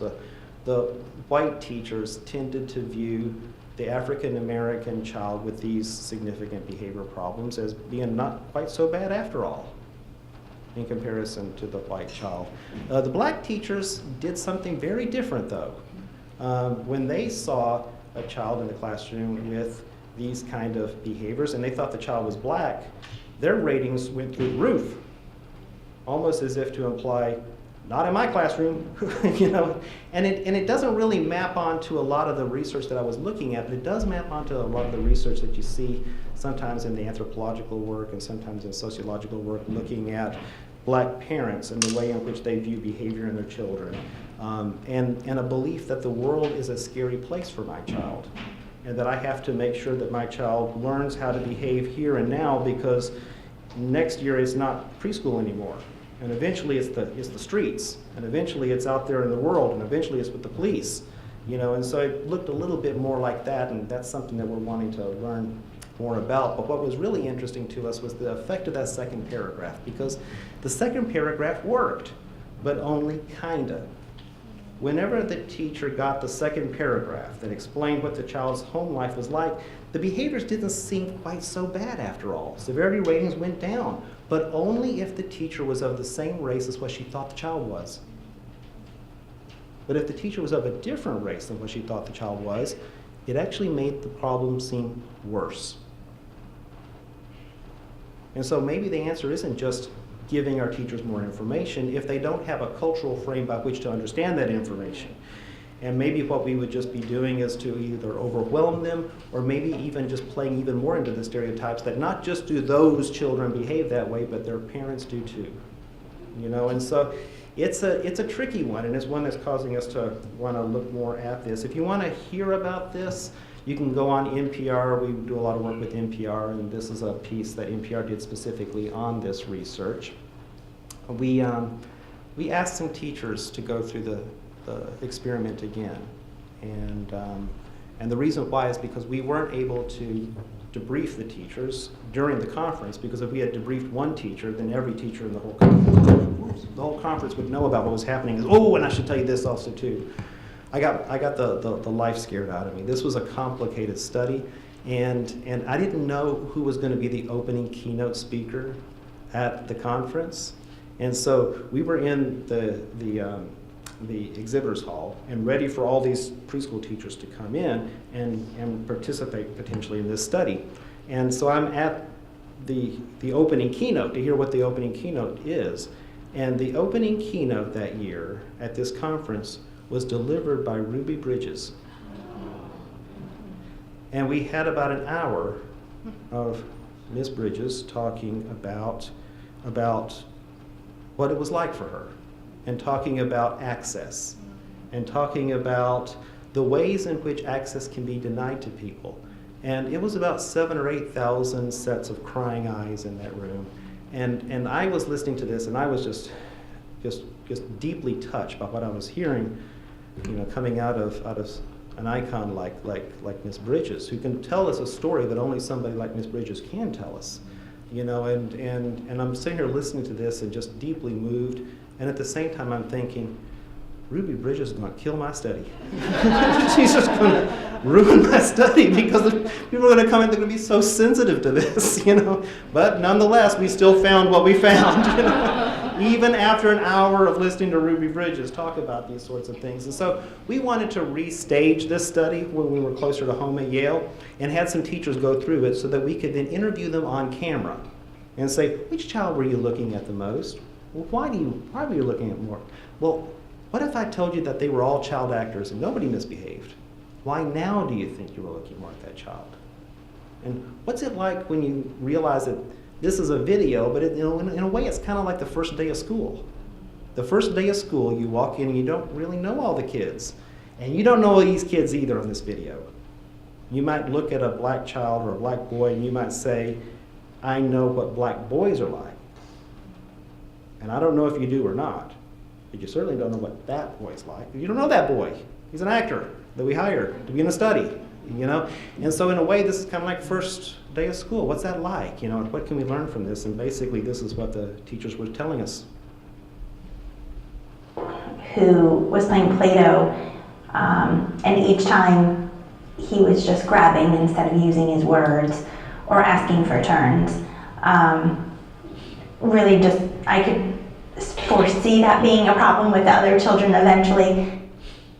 In my head while I was watching, it was like, oh, maybe the teacher said, oh, he can just stay over here because if I say you need to go to a different area, then he might throw a chair or flip out. So they said, oh, you can just stay at this table. Boys are more active. Girls are acclimated. Girls like to sit in the kitchen or dramatic play and rock the babies and be helpful. Whereas boys at 3, 4, and 5 like that rough and tough and tumble. And in a classroom you can't do rough and tumble. So the boys tend to get called out more than the girls. I would say, that situation with those kids, taking away the toys, who's to say, later on down the road, a couple months from now, he's gonna start getting aggressive if the kids don't give him his toys back or something like that. Do you know what I mean? If we were to take the Play-Doh and the kid doesn't want to give it back, so what happens if he becomes aggressive because he's not getting his way anymore? If you knew a family that had similar struggles as you, then you might be able to relate to them more. But if you don't, then you might just blame it on their race or something different and just say, oh. Well, think about our society. They fear black men, so boys get labeled, especially young black boys. And they learn that at a young age, and they grow up with that, and it follows through all their schooling. It's interesting, isn't it, to listen to the teachers, and these are just real-life preschool teachers that were just thinking through this and thinking about what the experiences are like. And you can hear that the stories, some of them are pretty rich stories about kids that they've never met these kids, but they kind of think that, the teacher had them at this special table because of this, and maybe this happened. You ever read a book to a child called If You Give a Mouse a Cookie? And if you give a mouse a cookie, he's probably going to want milk. And if he wants the milk, then he's going to want this, and he's going to want that. And eventually it becomes some kind of really fantastic story. And we want our teachers in early care and education, and we want our teachers K through 12 to have rich imaginations about the lives of the children in their classrooms. We want that because that's the stuff empathy is made of. We want them to be able to imagine what it might feel like to be this child in my classroom, to be able to decenter enough to wonder, how might that child be experiencing me? And that requires imagination. We want that to happen, but the reality is if there's a little tiny kernel of bias in the beginning of a story, it can bend the arc of that storyline, and then eventually that story is in a really weird place, all because of a little tiny kernel that might have been there just in the beginning of the storyline that we're constantly developing about the children in our lives. And that's basically what I think that we were seeing there with this. There's one hopeful thing that I can tell you is this. In the original study, we deceived the teachers. We had to tell them, something that wasn't really true. We couldn't tell them the full intent. You can't say, would you like to participate in a study regarding your own unconscious biases? So we put them in the study. Then after the study was over, we contacted them back and then told them that this was not a study to see how fast you could find behavior problems. This was really a study of biases, and in particular yours. And so we told them that and said that because of this, you have a right to withdraw your data. Because you gave it to us under false pretense. And we had 135 teachers in the original study. 2 of them we couldn't find. We couldn't get in touch with them. And only 1 teacher requested her data removed. So out of 133 teachers that we contacted, only 1 wanted her data removed. And that's great, because what it means is we have a group of teachers who perhaps care more about their babies than their biases, perhaps more about their babies than their egos. And that gives us a lot to work with. If people care so much about their mission that they're willing to expose themselves, only 1 out of 133. And so, I'm going to leave you with one last piece of study.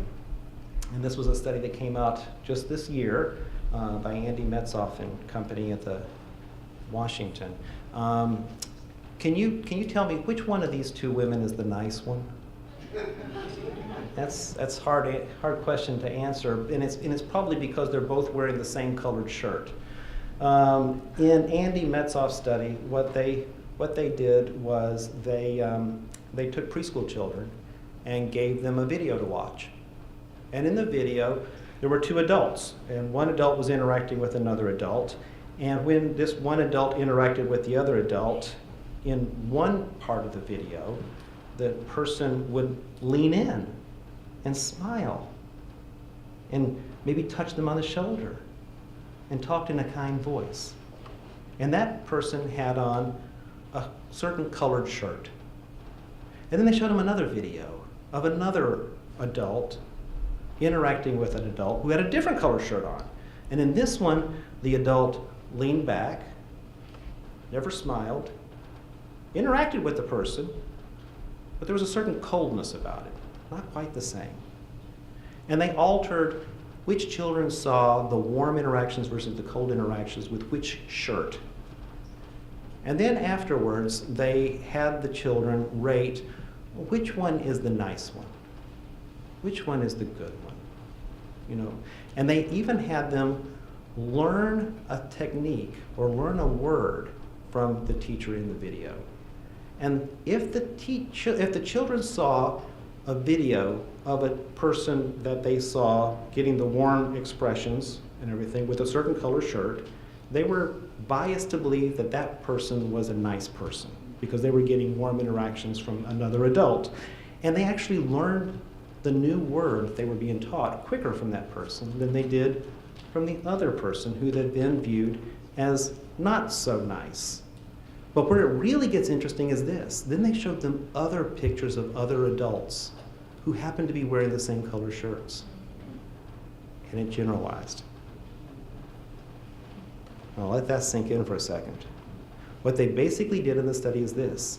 They manufactured a bias with preschool children. And it was that easy.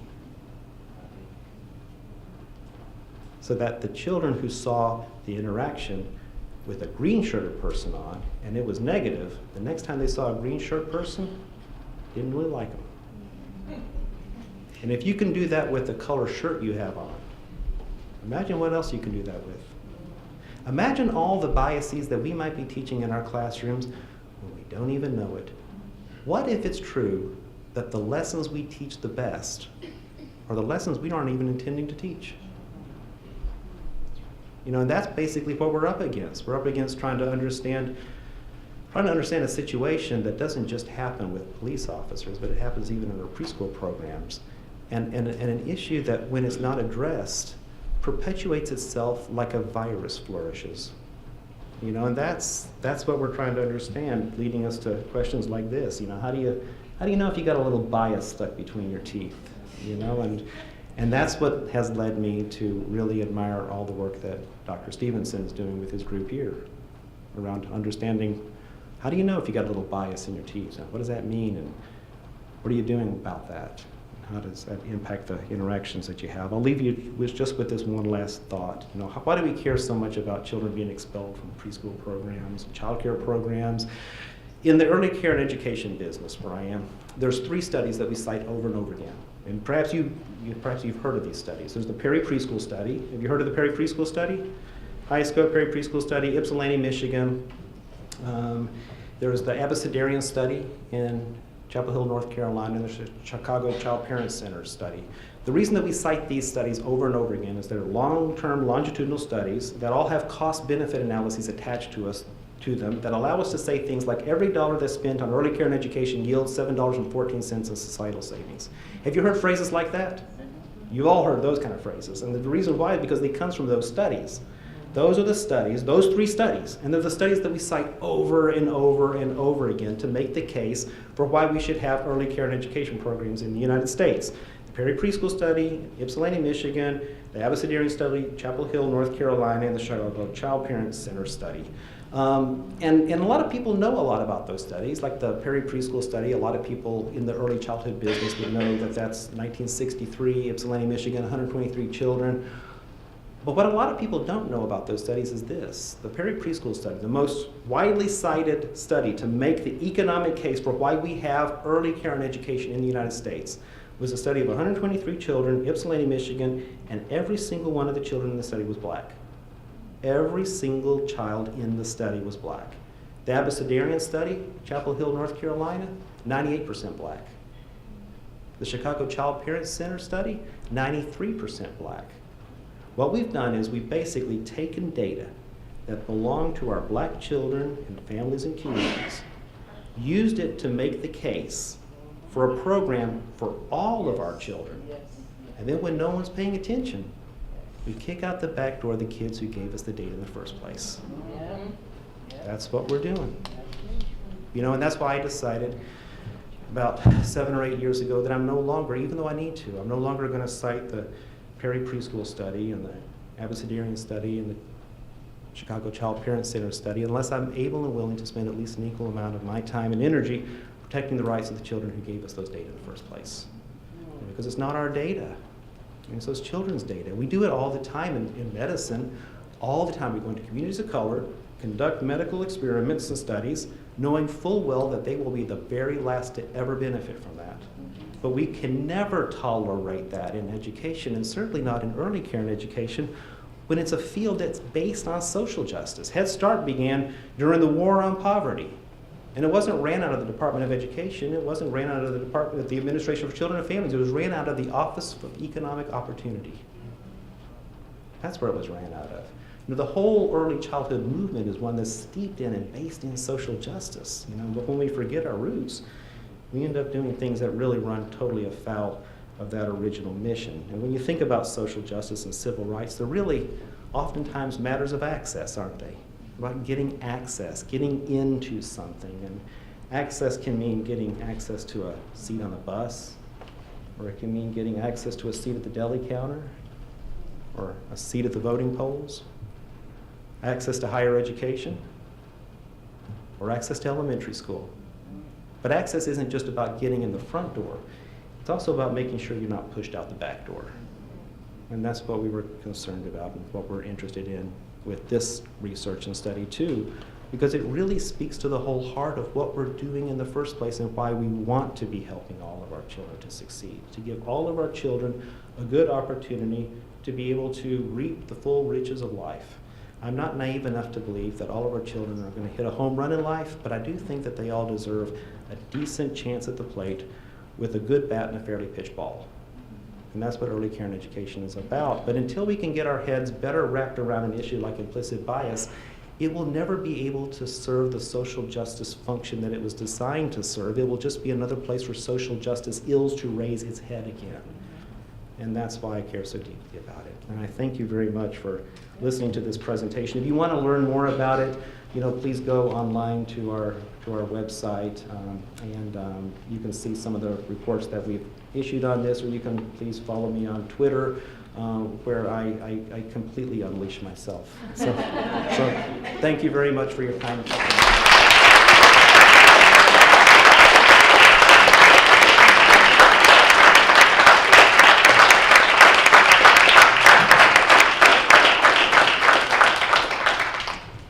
So, Dr. Stevenson, saying time for, yes, ma'am.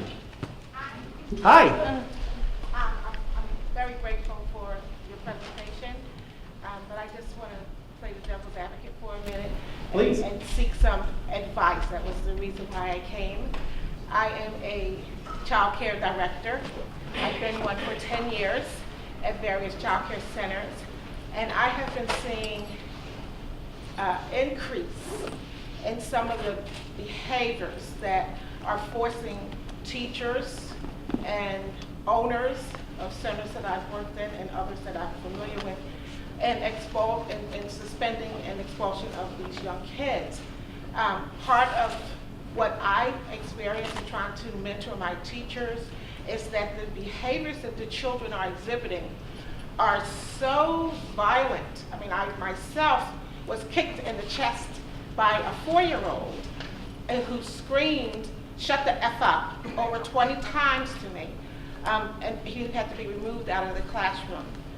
These behaviors I'm seeing, I work in a predominantly, at the present, African American population. However, I have worked in both urban and suburban school districts or child care centers.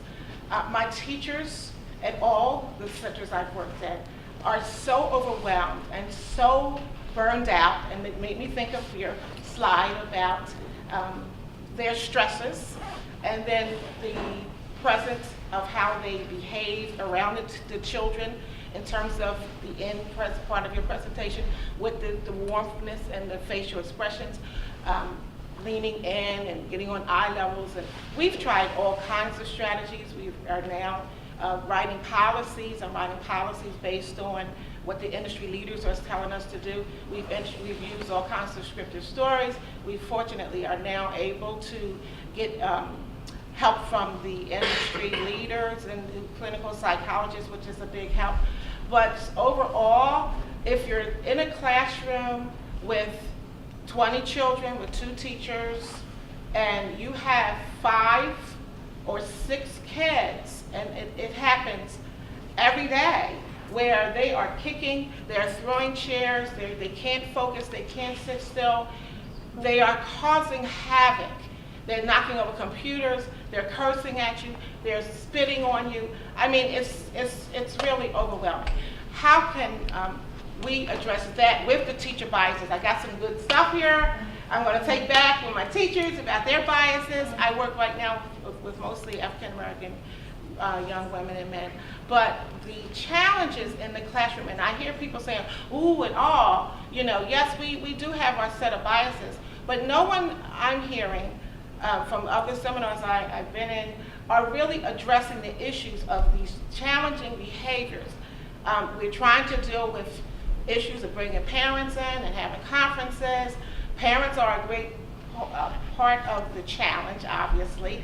And then sometimes, like the little boy that was cussing the teachers out every day, Mom finally did admit to me that that's how she responds, you know, when she's upset with her husband, and the violence, like he will just, if you say, no, you can't have this toy because somebody else has it, and as soon as he's finished, you can have it. Let's do a countdown to give him that visual. 1, 2, at the count of 20, then you can have it.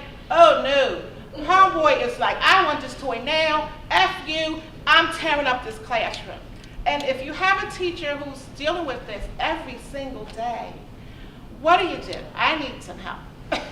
We need some help. That's a great question. So let me see if I can dive into this really quick. Whenever I give a presentation like this, there's always going to be the challenge that it might sound like I'm saying that challenging behaviors don't really happen and we're just making it into our own mind.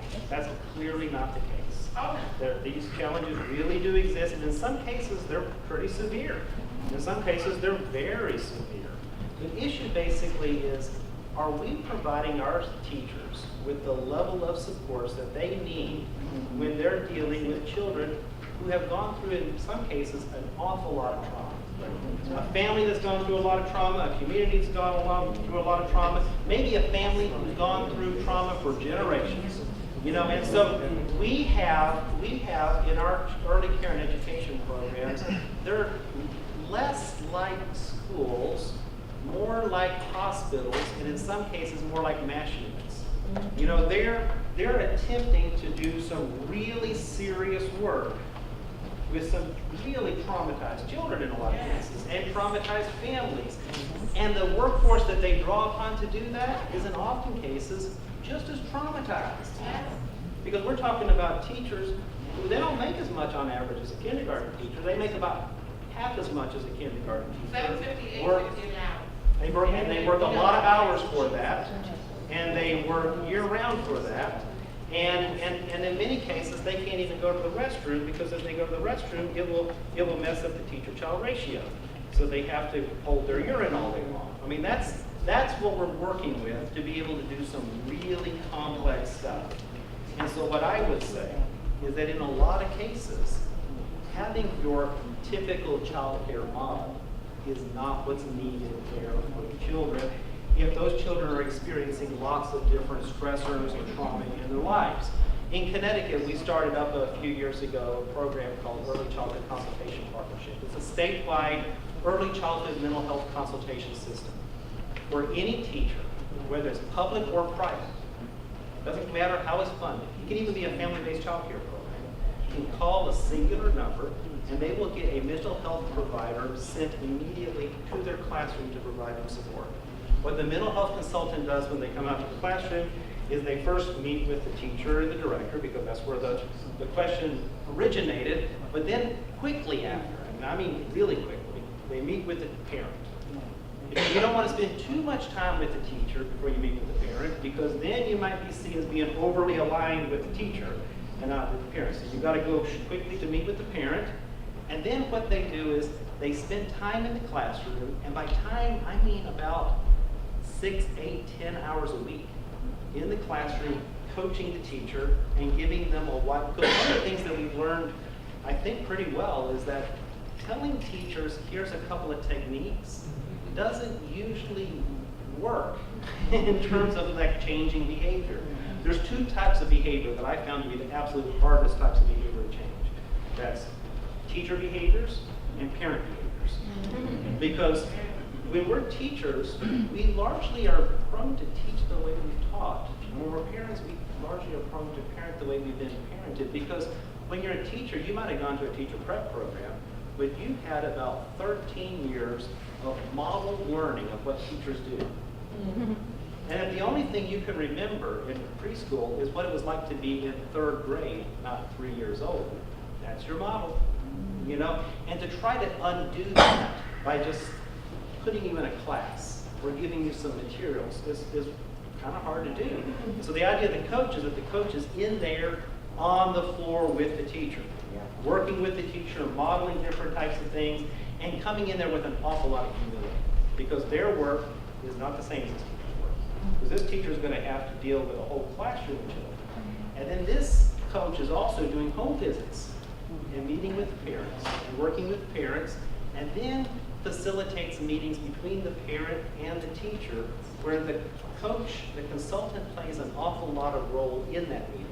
And then over the course of the roughly 3 months that the intervention takes place, the consultant slowly extricates herself from that relationship in order to build a solid relationship that might be able to sustain after the consultation is over. We've done statewide random controlled trials in Connecticut, and in a 3-month period of time, significant reductions in children's child behaviors, even in some very, very challenging classrooms. The issue basically is that we're not providing teachers a lot of support in many cases, and we also don't provide them an alternative placement. So if a child can't make it in your classroom, where does the child go? But that's the problem, because that means they're still being extricated out of the room. We're doing everything you've said. Fortunately, they're providing more support with the ECE people coming in and coaches and working with the families. But at the end of the day, after 3 or 4 months, this child is still exhibiting these behaviors, and now we have to say to mom, he needs or she needs, and it's mostly he, but I do have some females. But we can't handle, we don't have the resources. We've done everything we can do, and then they end up going to a smaller facility or a facility that's labeling for me. So it's just very frustrating because you want to do your best to help, but after all of that, you're still back at where you're supposed to be. The only difference for us now is we have done due diligence and we have documentation to prove that we have not just said, you know, you have to leave. Real quick question. Do you feel like you get much time to do home visits? Do your teachers actually go out and do home visits? No, they don't have much time to do home visits Yeah. now. Remember the Perry preschool study that I mentioned before? The number one most widely cited study in the field of early care and education that allows us to say things like every dollar that goes into early care and education yields $7.14. That was an intervention that was only 2.5 hours long, 4 days a week. Because on Fridays, all the teachers did home visits in every single one of the homes. Every home had the teacher coming out to the home, working with, and home visits happened before the child would ever end up in that classroom. The issue that we have right now today is you're not supported to do that. And you're not funded to do that. And back when we were doing studies like this, we were funding the sites to do that. But now, in the absence of a program like Head Start, you typically aren't going to get any reimbursement to do that. And so you have to basically fly by the seat of your pants in those cases. That puts you in a really rough spot. You got a question here, sir? It's not a question, it's actually a comment. I'm considering myself a rookie in the industry. I've only been in counseling for like a year. And I would say something happened to me today, actually, and I had the same type of situation. I had a young lady that wanted to steal markers, and she put it in her bag. She kept on putting them in her bag. So you know what happens to kids if you put markers in your bag? She's first grade, says, you go to jail. Automatic response. And I think when you have those type of situations, kids kicking, stealing, something of that nature, 3 words help the student out every time. I love you. And you tell a student, I love you, and this is the reason why you shouldn't do this. Respect your body, respect, other students, respect property. It helps out so much because they may not hear that at home. Yes, sir. What if the issue is a structural misfit? What if children between the ages of 6 months and 5 years old shouldn't be in classrooms of 20 people with one teacher expected to sit there and do shit all day?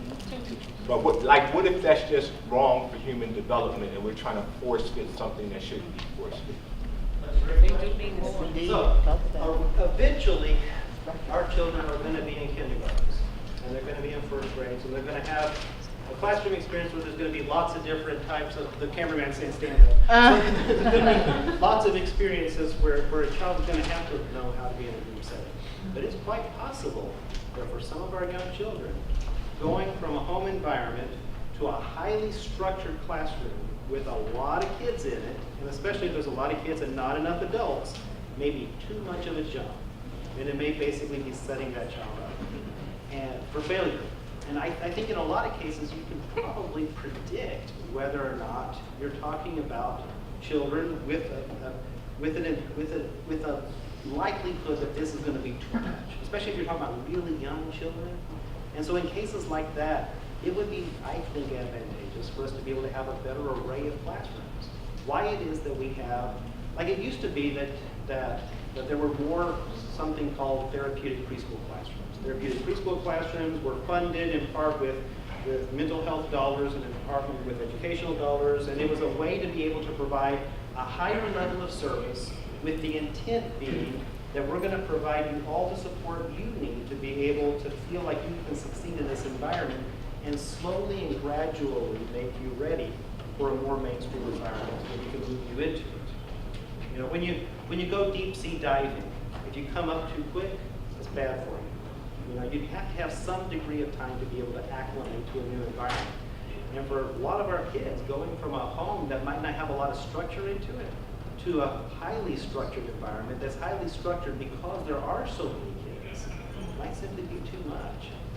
And so I think the answer to it is not to not do it at all, but rather to have a more continuity of service options so that we can actually move children into settings that might be more likely for them to succeed, rather than the option being either preschool as we think of it now or nothing at all in the form of expulsion. You were going to say, sir? Go. All right, ma'am. So just thinking, like, in terms of like the year 2020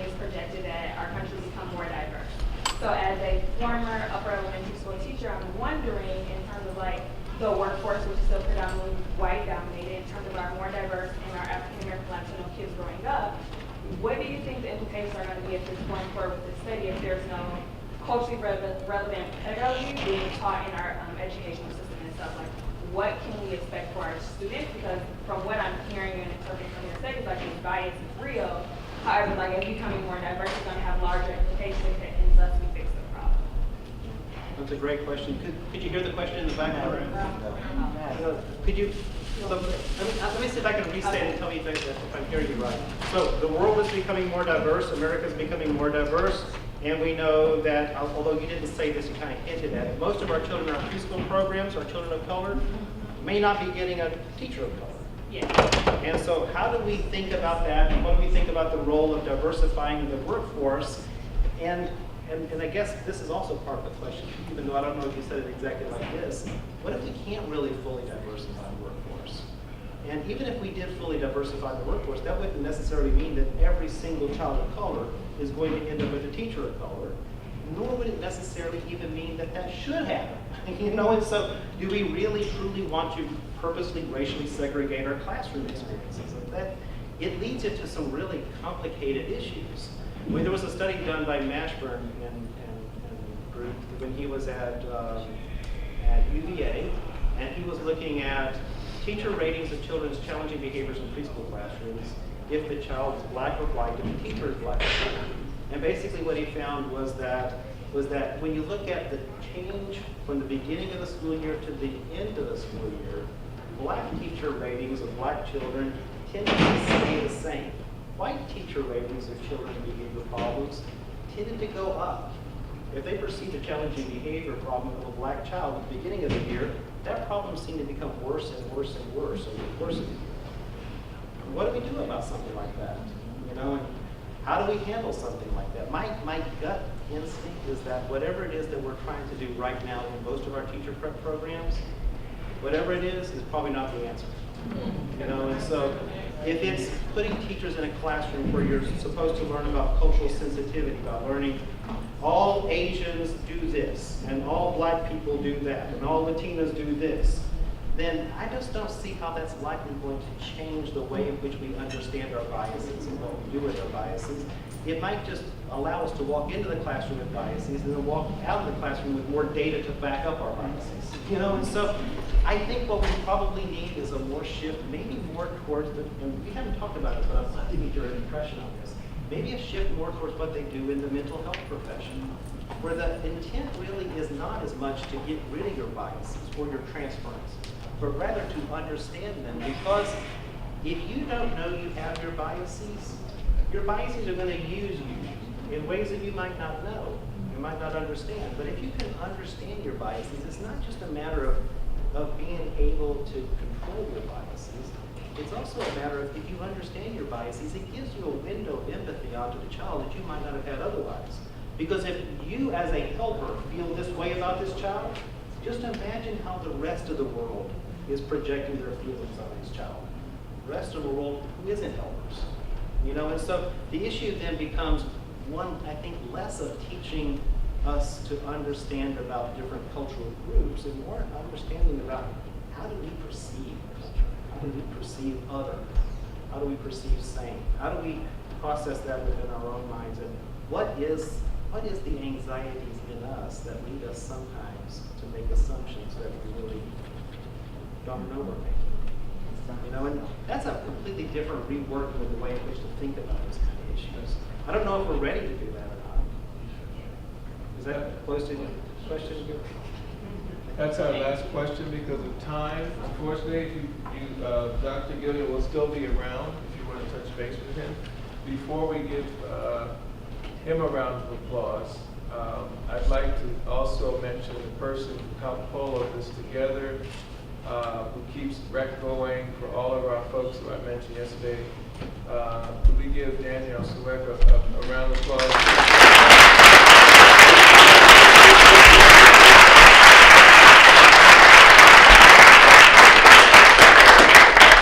And if we could thank Walter, when we were in the White House, it was that particular issue in which people were quoting these three studies, but not mentioning the racial issues that was so angering. and he pointed it out to me in a way that was just so stark. So can we just thank him for his invitation?